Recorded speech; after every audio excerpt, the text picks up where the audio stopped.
So yun po mga kabanateros, mga kabiyaya, at welcome back to my YouTube channel, J. Guevara TV nga po pala, isa sa mga banateros. At ngayon magre-reaction video tayo dito kung saan etong si Ping Lacson ay kinampihan si BP Sara. Aban ako. Boom! Ano kaya to? Totoo kaya to? Kasi medyo, alam niyo naman, si Ping Lacson, wala naman akong napanood or hindi ko naman napapanood, naririnig na bumabanat to sa mga Duterte. So although bumanat to kay Morales noon, na nung mga panahon na yun, pinagtatanggol ko pa si Morales dahil hindi ko pa alam na isa pala siya sa mga, nung mga panahon na yun, hindi ko pa naman alam na isa siya sa mga hudas or maaaring humuhuda sa mga Duterte. At yun nga, nabanatan ko siya nun. Pero ngayon, at ito nga, may napanood nga akong video na Ping Lacson kinampanya si BP Sara. Kinampanya pala, hindi kinampihan. Pero ganun na rin yun.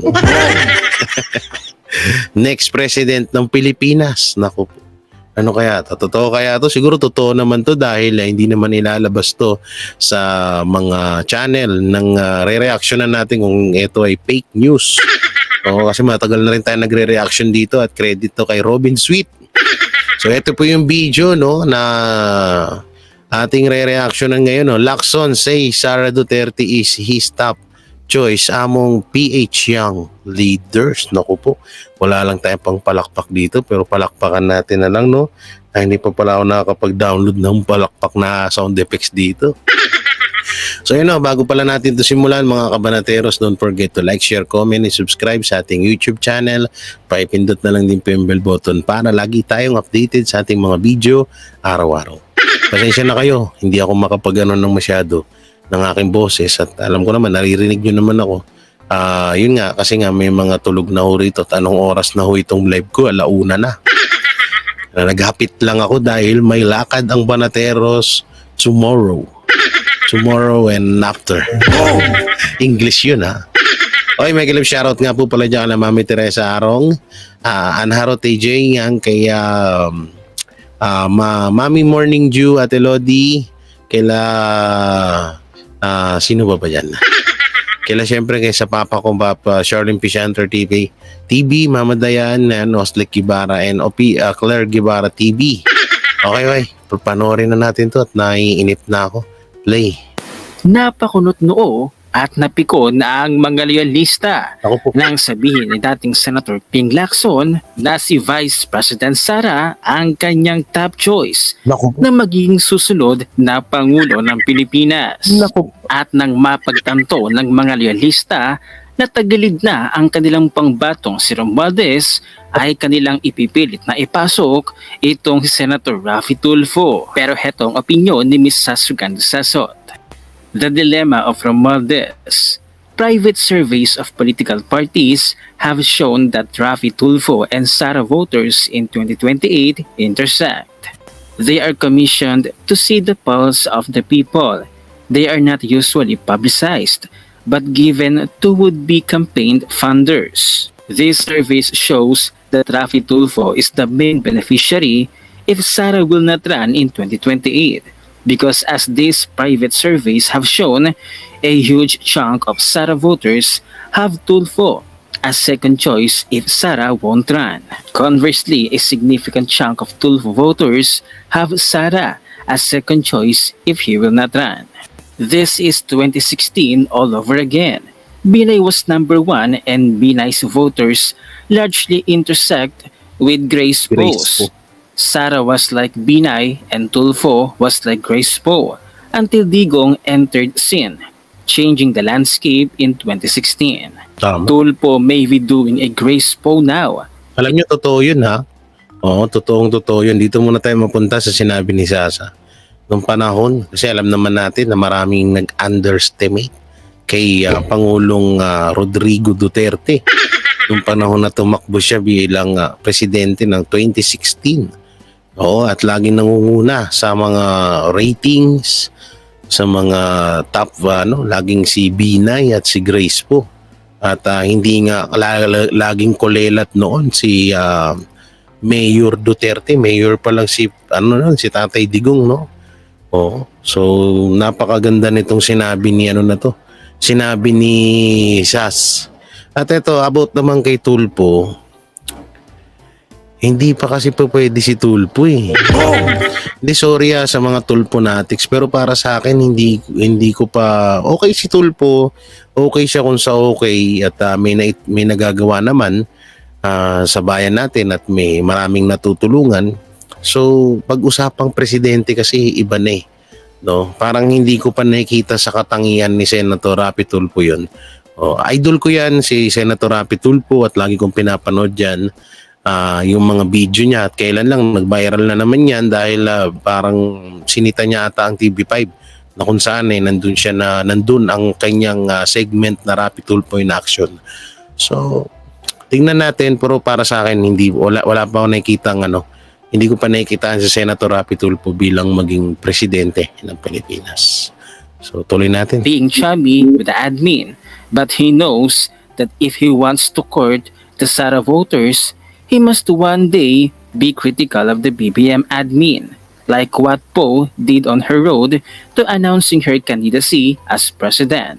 The admin will surely want Tulfo to run as VP for their candidate in 2028. If Tulfo agrees, then he would be spared of what Poe suffered when she rejected to be VP of MAR and ran for president instead. If Tulfo did what Poe did, the admin will be spending an insurmountable amount of money to destroy the Tulfo machine. The admin know this, hence they are amassing so much wealth in preparation for 2028 to destroy Sara and afterwards to destroy Tulfo. Tulfo is quiet now, but he knows that whatever is happening to Sara, he would experience if he doesn't toe the line. Ang opinion naman ni Miss Crisette Loreto Chu, let's say Sara or any of the Dutertes won't run. I think I speak for all, or at least majority. I think all Duterte supporters that in any election against anyone else, we mean anyone, we will take an anyone but Martin Romualdez stand. Why? Because a traitor is the worst person to vote for. One who is able to change their principles and values at their convenience is the worst person to lead this country. Risa Ontiveros against Romualdez? Risa Ontiveros easily. Risa is consistently anti-Duterte. She never used the Dutertes like Martin did. With her, we will know where we stand. You don't know where you really stand with Martin. Ewan ko lang pero speaking of Risa Ontiveros, mukhang tatakbo ata to sila sa next election. Next year. So sila ni Bam Aquino, Jokno. Jokno ba yan? Jokno or Jokno? Kasi Kiko na naman. Si Manang Lenny, kaya kamusta? Gago! Kamusta kaya si Manang Lenny, no? Pero ewan ko lang kung mananalo yan si Risa. Si Risa kasi talagang noon pa man anti-Duterte na talaga yan, no? Kaya medyo sanay na tayo dyan. Si Romualdez naman, kagaya nga nung nasa video, si Romualdez, ayan nga yung hirap na palagi namin sinasabi kay House Speaker Martin Romualdez, the future Prime Minister. Palagi namin yung sinasabi na sinabi na mag-focus na lang siya kung ano yung ginagawa niya. Baka mahalin pa siya ng taong bayan, baka magbago pa isip at maiboto pa siya. Kaso kahit sabihin na natin na walang sapat na ebidensya na siya talaga yung nagiging attack dog ni BBM para kalabanin ng mga Duterte, kitang-kita naman at saka obvious naman dahil sa mga bataan niya. Diba? Kita natin yung mga bataan niya, konting kibot. Konting kibot, diba? Nagtatahulan.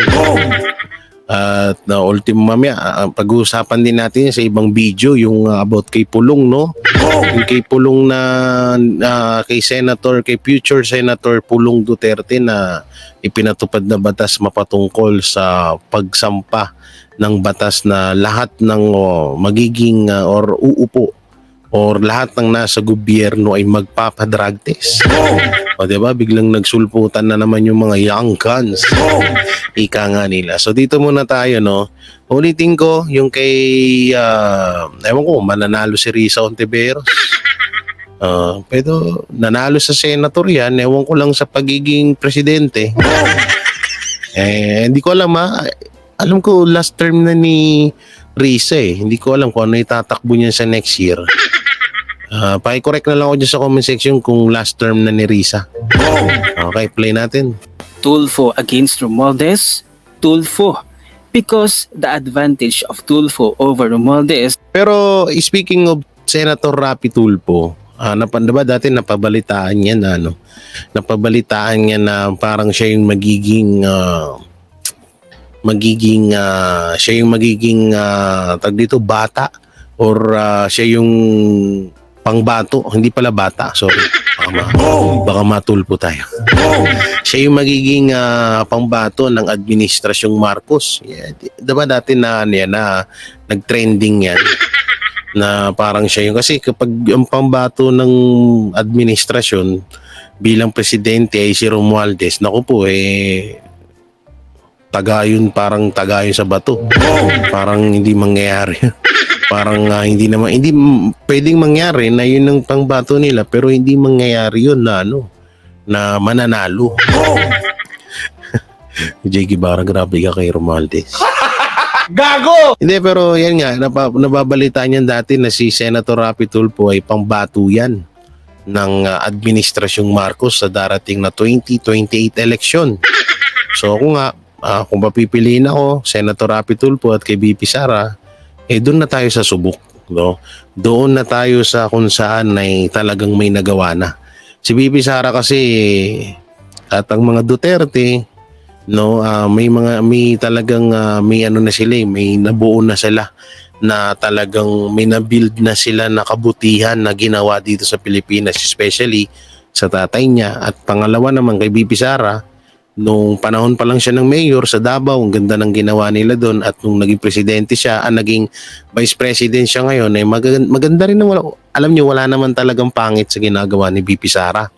Kung yung iba napapangitan dahil sinasabi na kung ano-ano pinagsasabi ngayon, pero lahat naman yun ayun yung hinanaing ng taong bayan. Kaya ang ginagawa lang ni BP Sara ay talagang binibigyan niya ng boses kung ano yung hinanaing ng taong bayan sa ating good gobyerno na kadalasan ay hindi napapansin ng hinanaing ng bayan.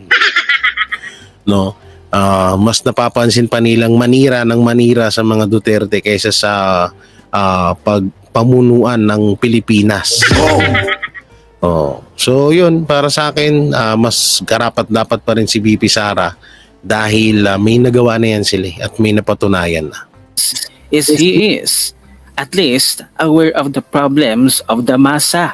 He has been their sounding board for years, and you will know that kahit anong mangyari, hindi siya gaya ni Romualdez na walang connection sa masa. Tulfo knows the masa. That's why he has been able to capture this market. Romualdez treats the masses as if they're patay gutom, dispensing ayuda from DSWD, shamelessly plastering his name in all giveaways, as if it comes from his own pocket. Sa tingin niya sa lahat ng tao, delata at 10,000 lang ang katapat. Lenny over Romualdez? Lenny is a puppet, and the masters are gone. But Romualdez is the mastermind. Lenny on her own, without evil backers, will have conscience. She is also put in her position because of necropolitics. It's not as if she devised a strategy to put herself to the presidency. It is Martin's ambition that consumes him. He is ruthless. He already has money. It's power that he craves. So if worst comes to worst, and in a world that the Dutertes don't exist, it will be no hesitations. Anyone but Martin Romualdez. Nagbigay naman ng komento at reaksyon si Mr. Real Talker patungkol sa sinabi ni dating Senator Eto Ping na. Lacson na ang kanyang top choice na maging Pangulo ng bansa ay walang iba kundi si Vice President Sara Duterte at kanya pang inasar ang mga loyalista. Inasar daw. Ito alam nyo, nakakatuwa. Itong si former senator, no? Tama ako. Former Senator Ping Lacson ay nakakatuwa. Alam naman natin nung panahon ng eleksyon, panahon ng tandem ng Uniteam nila BP Sara at ni Marcos, ika nga ni Marlica, Marcos Bangag Jr. Ang sinasabi niya ay tawag dito, hindi pala sinasabi, nasaksihan natin na isa to sa mga naging kalaban nila. Na ang kanyang vice presidente noon ay si Tito Soto. No, isa sa mga malapit din sa akin si Tito Soto. Yan sa mga diyan. Bahala kayo, basta ako iboboto ko yan si Tito Soto kahit nasa partido yan ng Pulangaw. Pero alam ko parang nag-quit nata. Hindi ko alam, wala akong update. So tuloy natin to. Narito ang kanyang reaksyon, panoorin natin. If the next leader of our country would emerge from the young, fresh, and new faces in national politics, my top choice right now is Sara Duterte. She's strong-willed, stern, vibrant, progressive-minded, and has obviously good leadership qualities. There's no saying that there are no other emerging young leaders. Right here in the Senate, for example, a number of our young, hardworking colleagues are showing good leadership potentials, but at this time, and this is my personal opinion, based on whatever political sense I have accumulated after my long years in government service, Mayor Sara stands out and is right in front of the pack. I'm not endorsing her. I'm just saying that among the known young leaders, if we would choose from young and fresh faces in national politics, we can, and I think you can agree with me, na si Sara Duterte talaga yung tinitingnan natin. Not only because she's the daughter of the president, pero yung track record niya rin, pati yung experience niya as a local government official in Davao says it all. Yan maputol ko lang kayo Tama yung sinabi ko kanina. Mas piliin po natin yung may nagawa na at talagang may napatunayan na hindi lang ngayon kundi noon pa. Diba? Kagaya ng sinabi ni former Senator Ping Lacson na talagang sa record pa lang talagang dapat or karapat-dapat ng pamunuan ni BP Sara Duterte ang ating bansa dahil siya lang talaga ang nakikitaan natin ng potensyal na maging maayos ang bansa natin katulad ng pamamalakad noon ni Pangulong Roa Duterte. Yun, maraming salamat kay kay Ping Lacson, grabe. Pero nakagulat si Ping Lacson na hindi natin akalain na na magsasalita siya ng ganito. Pero asahan nyo na dahil nagsalita niya si Ping Lacson at siya ang top choice niya nga, ang gustong-gusto niya nga, ang nangunguna sa listahan niya na bilang maging presidente ng Pilipinas ay si BP Sara, asahan na natin na bukas sa makalawas, Ping Lacson babanatan ka na rin ng mga tansu vlogger. Gago! Asahan mo na yan. Dahil lahat ng mga kumampi sa Duterte, iniisa-isa yan. At sana naman, wag din ungkatin ng mga anti-Duterte ang kaso mo. Hindi ko naman po inaano si Ping Lacson kasi may mga alam niyo na gawain kasi ng mga anti-Duterte yan na kapag ikaw ay katulad niyan yung kay yung atakdog ni Tamba na si Trillanes na si Trililing, di ba? Ngayon ginagawa, 'di ba? Inuungkat yung mga unang-unang pang mga kaso na nabasura na at pilit na binubuhay ngayon. Senator, sana former Senator Ping Lacson, sana hindi naman sana mangyari. Pero asahan nyo na marami kayong or maraming mangbabati ko sa inyo. Simula ngayon sa yung mga nasabi nyo yan, marami talagang mangbabati ko sa inyo. Asahan nyo na yan. So ayun mga kabanateros, mga kabiyaya, hanggang dito na lang yung video natin. Anong masasabi nyo sa mga mapatungkol sa karapat-dapat na maging next president sa Pilipinas? Karapat-dapat ba si Romualdez? Karapat-dapat ba si Hontiveros? Karapat-dapat ba si Rapi Tulfo? O mas karapat-dapat si BP Sara Duterte? Para sa akin, syempre, bilang isang legit at solid supporters ng mga Duterte, syempre sa Duterte ako. Unang-una, kung halimbawa man kay Risa Hontiveros, kagaya ng sinabi ko kay Senator Rapi Tulfo, wala pa akong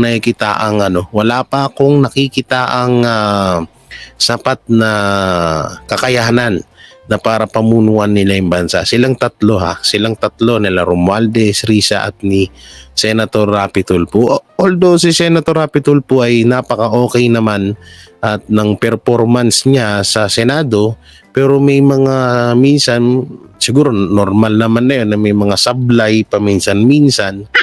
Pero sasabihin ko nga sa inyo, hindi ko pa talaga siya nakikitaan ng potential bilang mamuno sa ating bansa. At ayun, may speaking naman tungkol naman ho doon kay Senator or former Senator Ping Lacson, napakaganda ho nung sinabi niya. At Senator Ping Lacson, goods na goods ka sa lahat ng sa Banateros siguro. Hindi ko alam kung ano opinion nila sa iyo ng mga kasama ko, pero para sa akin goods ka at napakaganda nung sinabi mo na yon. At talagang nakakabilib din kasi hindi natakot si Senator Ping Lacson. Di ba dating sundalo yan, no? Sundalo ba, pulis? Basta ganun siya. Nakaka-proud kasi, di ba? Alam naman natin lahat ng kumakampi sa mga Duterte ay binabatikos at hinahanapan or inuungkatan or tinatapalan ng mga dating kaso o ginagawan ng issue ngayon. O ganyan ng kalakaran ngayon sa politics, no? Yung mga lumang issue, lumang kaso, lumang mga nabasura ng mga kaso ay inuungkat para lang ipangbato sa mga dumidikit sa mga Duterte at especially to Duterte. So yan, hanggang dito na lang yung topic natin, itong vlog natin. Maraming salamat at pagpasensyahan nyo na ngayon, no? Dahil iba ang ating background. Pagpasensya na nyo, at medyo haggard po tayo ngayon din at gagaling lang natin sa SMNI. Manood kayo araw-araw, ha? SMNI at especially to, special to, lalong-lalo na to, may English pa kasi ako. Lalong-lalo na ho sa Thursday and Wednesday nandun ako. Kala mo talaga ang galing, di ba? So yun, hanggang dito na lang yung video ko. Don't forget to like, share, comment, and subscribe sa ating YouTube channel. Pakipindot na lang din po yung bell button para lagi tayong updated sa ating mga video araw-araw. So yun, peace and bye-bye. Yan ang Banatero, walang inuurungan. Pag tama palakpakan, pag mali ay babanatan. Yan ang Banateros, boses ng ordinaryong Pilipino. Banateros ay walang makakaawan, walang inuurungan. Banateros ay tinutulungan.